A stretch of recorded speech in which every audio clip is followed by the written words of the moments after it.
वो दिन याद रखना, कुफ्फारे मक्का भाग रहे थे, जान बचा रहे थे, और मेरे आका काबे के पास खड़े होकर के ऐलान कर रहे थे, आज तुम्हारी जान बख्श दी गई है, आज तुम्हारे लिए रहमत का दिन है, हम आज किसी के साथ मुकाबला नहीं करेंगे।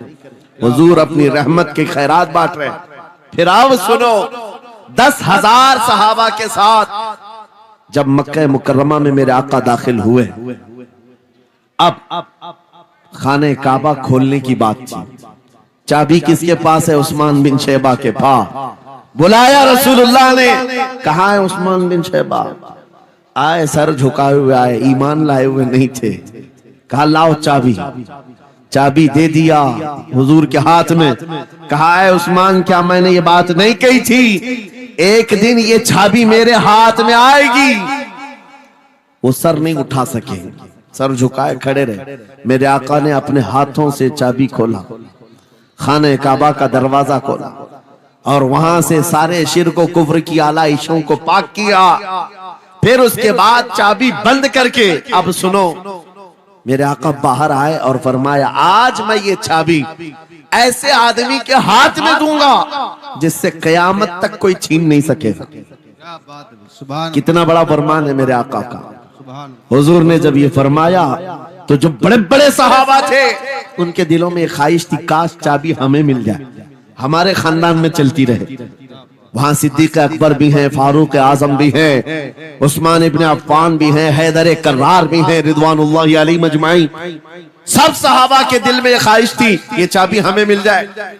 मेरे आका सल्लल्लाहु अलैहि वसल्लम ने सबकी तरफ देखा और फिर आयत पढ़ी, इन्नल्लाह यअमुरुकुम अन तुअद्दुल अमानाति इला अहलिहा, बेशक अल्लाह तुम्हें हुक्म देता है अमानत उसके अहल के सुपुर्द कर दो। ये आयत पढ़ करके मेरे आका फिर उन्हीं शख्स को बुलाते हैं जिनके पास पहले से चाबी थी, उस्मान बिन शैबा, करीब आओ, करीब आओ। वो कहते हैं मेरी तो हालत गैर थी, आज तो मैं मुजरिम बन करके आया था, कैदी बन करके आया था, मुझे तो आज मारा जाना था, ईमान लाए हुए नहीं थे। हुजूर ने कहा ये चाबी वापस मैं तुमको ही देता हूँ और सुबह कयामत तक ये तुम्हारे खानदान में रहेगी। इतना कहना था, उस्मान बिन शैबा ने पुकार कर कहा, ला इलाहा इल्लल्लाह मुहम्मदुर रसूलुल्लाह। क्या बात है, सुभान। मेरे अजीजों, आज भी जाकर देख लेना, दसियों बादशाह आए होंगे, सैकड़ों हुकूमतें बदल गई होंगी, खाने काबा की चाबी आज भी उस्मान बिन शैबा के खानदान में ही मौजूद है। वो सहाबी रसूल। मैं ये हदीस इसलिए आपके सामने अर्ज किया, तुम उस रसूल के उम्मती हो, उस रसूल के उम्मती हो जिन्हें एक बार ललकार करके चैलेंज कर दिया गया था कि काबा की चाबी नहीं देंगे। मेरे आका सल्लल्लाहु अलैहि वसल्लम ने अपने जलाल और जमाल के संगम के साथ ऐलान फरमाया था ये चाबी मेरे हाथ में होगी। आज उस हबीब कायनात रसूल कायनात सल्लल्लाहु अलैहि वसल्लम की उम्मत को मैं ये हदीस सुना करके अर्ज कर रहा हूँ, हालात अगर मक्का जैसे आ गए तो नर्वस मत हो जाना, हमारा घर लुट जाएगा, हमारी चाबियां चली जाएंगी, हमारे कुवाड़ दरवाजे बंद हो जाएंगे।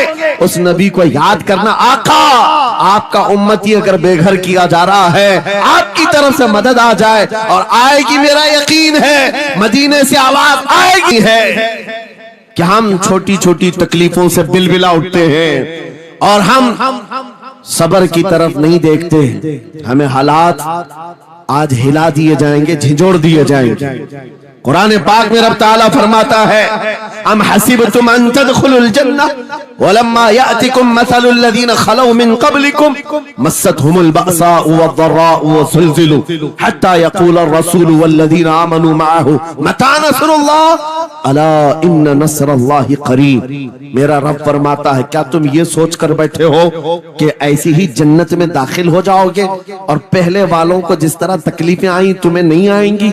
उनको हिला दिया गया था, यहाँ तक कि रसूल ने भी और उनके साथ ईमान वालों ने भी ये कह दिया, ये कहने लग गए अल्लाह की मदद कब आएगी? आगाह हो जाओ, अल्लाह की मदद बहुत करीब है। कुरान की आयत है। तुम अगर ये गुमान करके बैठे हो कि यूं ही जन्नत में चले जाए, हाँ यूं ही हम सारी मंजिलें तय कर लेंगे, जिसका जितना ईमान होगा उतना वो आजमाया जाएगा, उतने इम्तिहानात से गुजारा जाएगा। आज ऐ नौजवानों, तुम्हारे इम्तिहान का वक्त करीब आने वाला है। तुम्हें क्या करना चाहिए?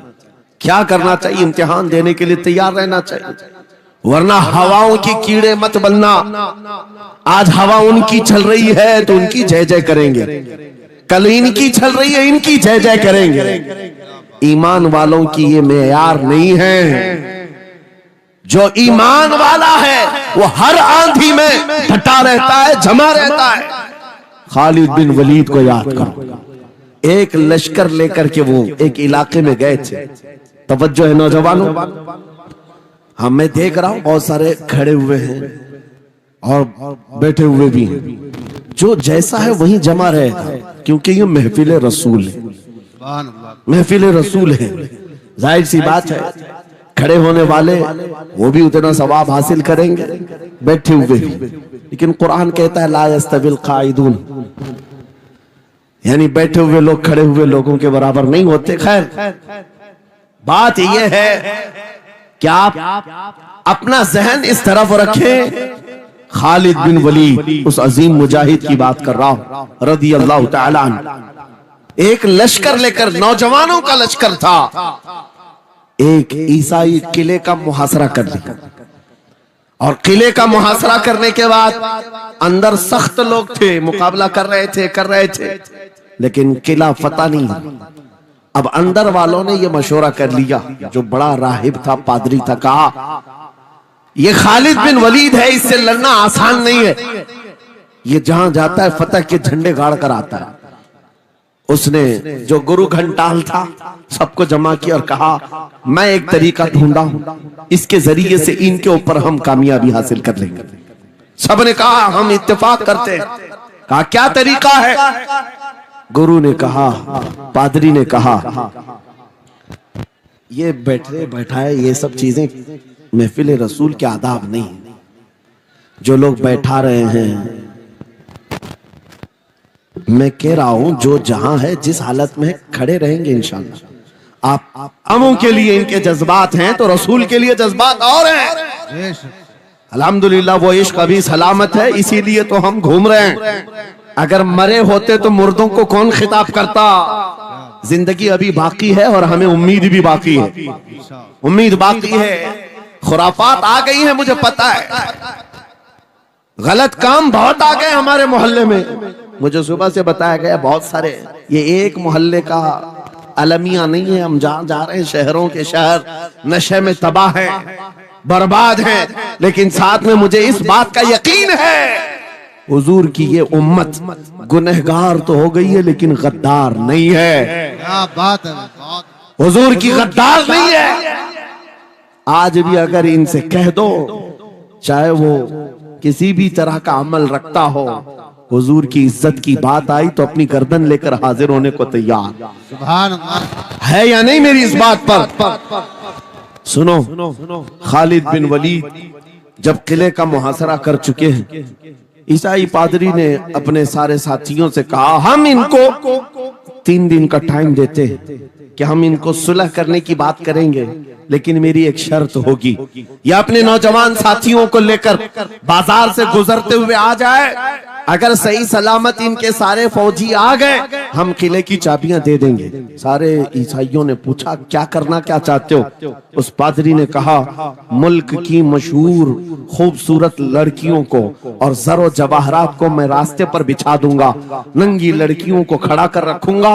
जब खालिद बिन वलीद की फौज यहाँ से गुजरेगी, नौजवान है, नफ्स भड़कता है, और इस तरह से एक नौजवान को खरीदने के लिए 2 ही चीजें होती हैं, एक औरत है, दूसरी दौलत है, और नौजवान इसमें फिसल जाता है। मैं जानता हूं कि जब ये दोनों चीजें सजा कर रख दी जाएं, खालिद बिन वलीद के ये लश्करी टूट पड़ेंगे औरतों पर और दौलत पर, हम आसानी से इन पर काबिज हो जाएंगे। सबने वाह वाह किया, तालियां बजाई, और पादरी आकर खालिद बिन वलीद से कहता है हम आपसे लड़ना नहीं चाहते, हम आपसे मुकाबला नहीं करना चाहते। आप 3 दिन के बाद अपने लश्करियों को लेकर इस बाजार से गुजरते हुए आ जाइए। सही सलामत अगर आप पहुंच गए तो किले की चाबियां आपके हवाले कर दूंगा। तवज्जो, खालिद बिन वलीद ने कहा मंजूर है, ये शर्त मैं इत्तेफाक करता हूँ। वापस आए, अपने साथियों से कहा जंग नहीं करनी है, लेकिन एक ही शर्त उन्होंने रखा है, 3 दिन के बाद इस बाजार से गुजर कर हमें जाना है, लेकिन कोई ना कोई हरबा तो होगा, कोई ना कोई साजिश तो होगी, हर चीज के लिए तैयार रहना। खालिद बिन वलीद अपने उन नौजवान लश्करियों से कह रहे थे, ऐ नौजवानों, तवज्जो से सुनना इस बात को, आज भी दुनिया ये सारे हरबों पर अमल कर रही है हमारे साथ, हमारे नौजवानों के साथ। खालिद बिन वलीद के 3 दिन गुजर गए, ईसाइयों ने अपनी तैयारियां खूब कर ली, बाजार में ओरियां लिबास में, आधे लिबास में नंगी लड़कियों को खड़ा किया, सरो जवाहरात दौलत के अंबार बिछा दिए। जब खालिद बिन वलीद के सिपाही मैदान में गुजरते हुए उस बाजार में आते हैं, पहला कदम रखा था, नजरें पड़ गई, खालिद बिन वलीद रुक गए, पलट गए, अपने लश्करियों से कहा वही आज मैं तुमसे कह रहा हूँ। उन्होंने कहा था, ऐ नौजवानों, ऐ रसूलुल्लाह के शहदाइयों, तुम्हारी इम्तिहान का दिन है, आज तुम्हारे इम्तिहान का दिन है। अगर तुम्हारा कदम फिसल गया, सुबह क़यामत तक तुम पर लानतों की फटकार होगी, और अगर जमा रहा, सुबह क़यामत तक अल्लाह की रहमत के फूल बरसाए जाएंगे। नौजवानों ने पूछा करना क्या है हमें, आज कौन से इम्तिहान में कामयाब होने का तरीका क्या है इस इम्तिहान में? खालिद बिन वलीद ने कहा कुछ न करना, बस अपने रसूल की सुन्नत पर अमल करना। कहा हम तो करते हैं, यहाँ क्या करना है? खालिद बिन वलीद कहते हैं मैंने मेरे मुस्तफा करीम को देखा है, जब रसूलुल्लाह मदीने के बाजार से गुजरते थे अपनी नजरें नीची करके जाते थे, आज तुम बाजार से जा रहे हो, बस इस सुन्नत पर अमल कर लो, अपनी हया की नजरें झुकाकर चलना, फिर उसके बाद अल्लाह मालिक है। खालिद बिन वलीद के जोश और वलवले से भरी हुई ये तकरीर ऐसी असर कर गई, वो नौजवान 1-2 नहीं थे, सैकड़ों की तादाद में थे, सर झुकाए बाजार से ऐसे चल रहे हैं। तारीख निगार कहते हैं वो इस तरह से चल रहे थे कि उनके सरों पर अंडा भी रख दिया जाता तो नहीं गिरता, न इधर हिलाए न उधर हिलाए, न इधर देखे न उधर देखे, और बराबर अपनी नजरें जमीन पर झुकाए हुए तेजी से चलते हुए उस किले के फाटक तक पहुंच गए।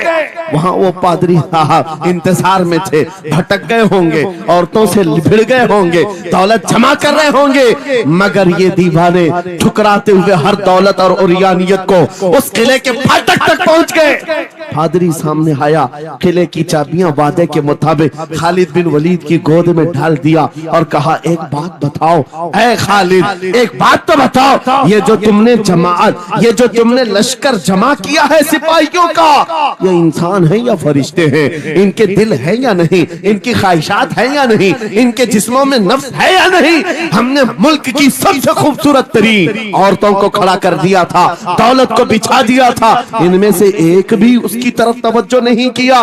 खालिद बिन वलीद मुस्कुराकर जो जवाब देते हैं वो हमारा ईमान होना चाहिए। क्या जवाब देते हैं? फरमाते नादान, ऐसी उन आंखों को तू खरीदने की कोशिश कर रहा था जिन आंखों में पहले से जमाले मुस्तफा बसा हुआ। उन आंखों को दुनिया का हुस्न क्या धोखा दे सकता है जिन आंखों में पहले से जमाले मुस्तफा बसा हुआ। और तारीख ने बार बार ये गुमराह करने की कोशिशें की, पर नहीं लाखों दिलों पर हुकूमत कायम है। क्या बात है, सुभान अल्लाह। कुरान में अल्लाह फरमाता है वअम्मा मा यनफउन्नास फयमकुतु फिल अर्द, जो लोगों को नफा देता है वो जमीन में बरकरार रहता है। कुरान की आयत पढ़ करके मैं तुम्हें हौसला देता हूँ, तुम्हें यह हौसला देता हूँ। अल्लाह ने कुरान में फरमाया इन्ना अर्दी वासिआ, मेरी जमीन बहुत कुशादा है, मेरी जमीन बहुत कुशादा है। रब ताला फरमाता है वलक़द कतबना फी ज़बूरी मिन बादि ज़िक्र अन्नल अर्ज़ यरिथुहा इबादियस सालिहून, हमने ज़बूर में ये लिख दिया है कि हम इस जमीन का वारिस नेक बंदों को बनाएंगे। सुभान अल्लाह। आप इस बात के खौफ में न रहे, इस बात के खौफ में न रहे। अजीज़ान गिरामी वक़ार, जो काम तुम्हें करने के लिए कहा गया है वो क्या है? वो एक ऐसा इनकलाब इस जमीन से आना चाहिए, एक ऐसा इनकलाब। आपको मैं एक बात बता दूं, तारीख में जो तुम्हारी सिचुएशन और तुम्हारी हालत के मुताबिक हो, मैं वो बात करने की कोशिश करता हूं ताकि तुम्हारे दिल पर असर हो। आप जिस इलाके में रह रहे हैं आप यहाँ के हालात बेहतर जानते हैं। वो दिन याद करो जब नबी पाक सल्लल्लाहु ताला अलैहि वसल्लम ने ऐलान नबूवत फरमाया मक्का में, और उसके बाद कुफ्फार और मुशरिकीन का जुल्म शुरू हो गया। गरीब सहाबा को पकड़कर मारते थे। हजरत बिलाल हबशी, हजरत खुबैब इब्न अदी, हजरत खब्बाब इब्न अल-अरद, हजरत जैद बिन दसना, हजरत अम्मार बिन यासिर, ये वो सहाबा हैं जिनको सिर्फ मारा नहीं गया है, आग में तपाया गया है। सब कर लिया। मॉब लिंचिंग मक्का के जालिम करते थे बहुत। और एक दिन ऐसा आया, तवज्जो मैं जो कहने जा रहा हूं, नबी पाक सल्लल्लाहु ताला अलैहि वसल्लम हरम पाक में दाखिल हुए, मस्जिद हरम में आए। खाने काबा की चाबी उस वक्त उस्मान बिन शैबा के पास हुआ करती थी, जो ईमान लाए हुए नहीं थे। यह हज़रत उस्मान गनी नहीं है, वो दूसरे उस्मान है। उस्मान बिन शैबा के पास काबे की चाबी होती थी। हुजूर पाक सल्लल्लाहु अलैहि वसल्लम ने उनके पास आकर के कहा, उस्मान काबे की चाबी दो, दरवाजा खोल के मैं अंदर जाना चाहता हूं। उन्होंने कहा नहीं, तुम हमारा दीन छोड़े हुए हो, हमारे दीन से तुम बरगश्ता हो, मैं तुम्हें काबे में अंदर आने नहीं दूंगा। किससे कहा? कायनात के आका मौला रसूलुल्लाह से। हुजूर ने कुछ नहीं कहा।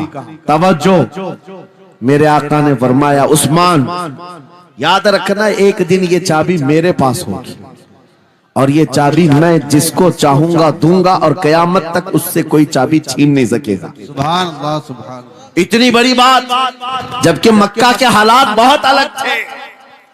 जगह जगह सहाबा को मारा जा रहा था और छुप छुप करके इस्लाम की तबलीग की जा रही थी।